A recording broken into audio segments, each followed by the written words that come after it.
Hello everyone, it's Shane Kanto, your Wasteland reviewer, and I'm here to review Marianne and Leonard, Words of Love. And I'm not gonna lie, I didn't know much about Leonard Cohen or his music going into this documentary, but knowing that he is a very influential and important musician in the grand scheme of music, I was interested in seeing this film, and based off of the trailers, he sounds like a very intriguing and mysterious kind of guy. Not gonna lie, he very much is. And this documentary, which is directed by Nick Broomfield, who actually knew Leonard Cohen and Marianne. And this film does a very interesting job of making him a mystery to the audience and keeping him a very intriguing presence in the film. There are parts where you actually get to hear from him in interviews, but this film isn't really about him telling about his life. It's us looking in on him from different perspectives. One of the things that I've really noticed about watching a lot of documentaries recently, it could live or die by who is telling the story and who they get to interview and actually speak on things in the documentary. And this particular film has a great group of people that they got to tell these stories, whether it was his manager's wife, who actually adds a very interesting perspective on things and has a lot of interesting things to say, or one of his guitarists, who basically is like the everyman of this film. He's like a Southern American guy who just says some of the funniest things and has some of the most interesting perspectives on all the craziness that Leonard Cohen goes through. But this film, even the way that it structures its story, from the start I was a little worried because it felt like it was going all over the place.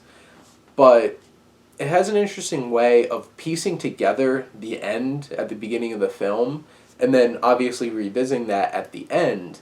And the journey that you go on through this documentary, by the end, that scene of Marianne passing away, as both of them have passed away at this point, is so beautiful and so well done, and it's so meaningful to you as an audience member by the end of this film, because how well this film structures this life and this love that's built between these two human beings.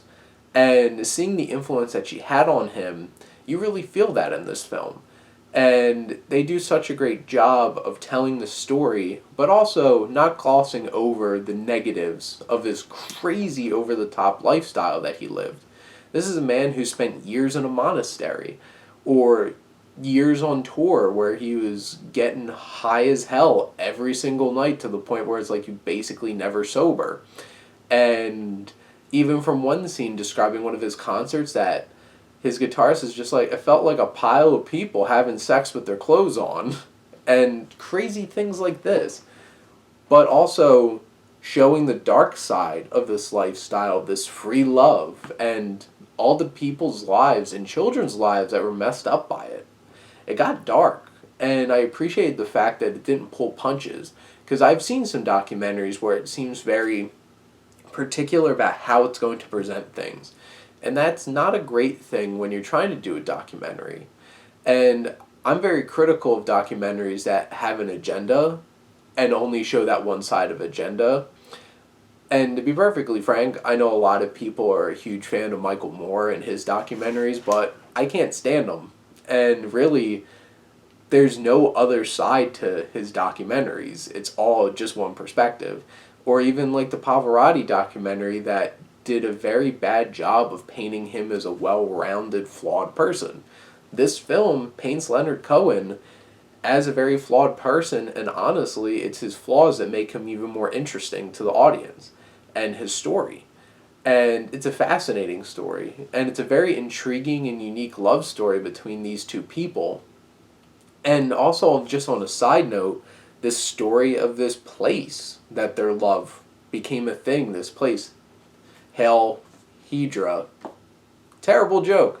But this place in Greece that they really paint a beautiful picture, and also a sad picture of this community and artistically what it was able to create, but also the lives that it basically destroyed. And this honestly was one of the most intriguing documentaries I've seen this year. I was more entertained by other documentaries this year, but I feel like this film is really deep and has a lot to say and a lot to feel. And it was really well done. And I highly recommend this, even if you're not a fan of his music, which I wasn't. And am I after this? Probably not. But I still thought it was a very intriguing story about a very intriguing man and an intriguing relationship. And those are my thoughts. Comment. Let me know what you think about Marianne and Leonard. And thank you as always for supporting your Wasteland Reviewer.